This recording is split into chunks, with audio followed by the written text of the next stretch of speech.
Bonjour, bienvenue à la résidence André l'Hirondelle. À votre avis, de quand date le bâtiment derrière moi? Château de la Buire. La vieille bâtisse elle date de très longtemps. 1850. Début 1900 peut-être.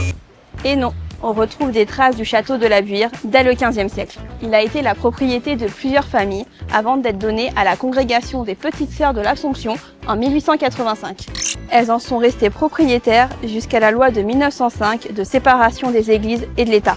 La ville de Lyon rachète alors le bâtiment et en fait un lieu de stockage avant de le transformer en hôpital pour les blessés de la Première Guerre mondiale.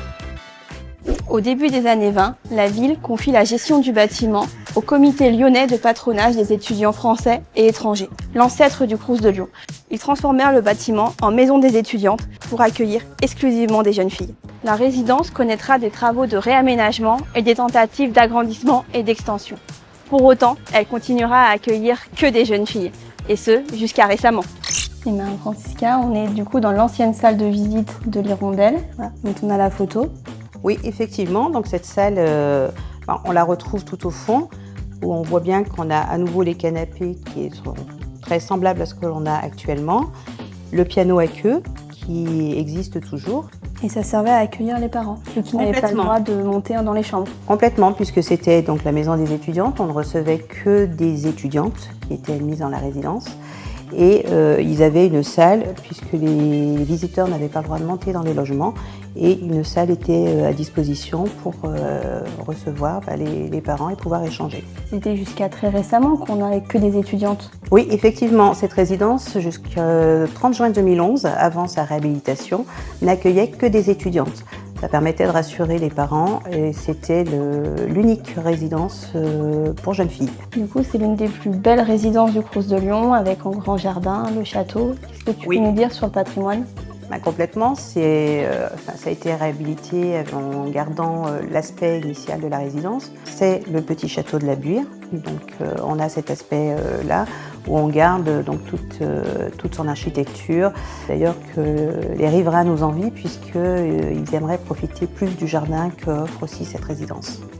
Francisca, on a retrouvé cet ancien guide des résidents qui date de 1965. Effectivement, donc quand on lit ce guide, on se rend compte que cela correspond étrangement au règlement comme nous le connaissons actuellement, notamment pour les heures de visite ou les heures de bruit.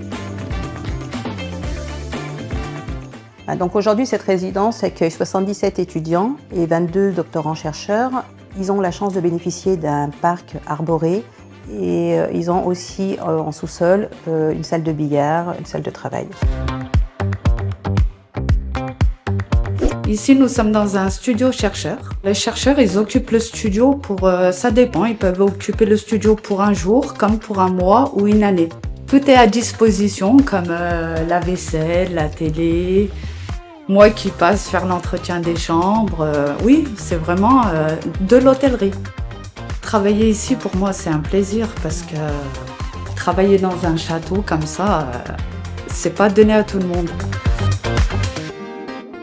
Et maintenant, à vous de nous raconter vos histoires et anecdotes sur le château de la Buire.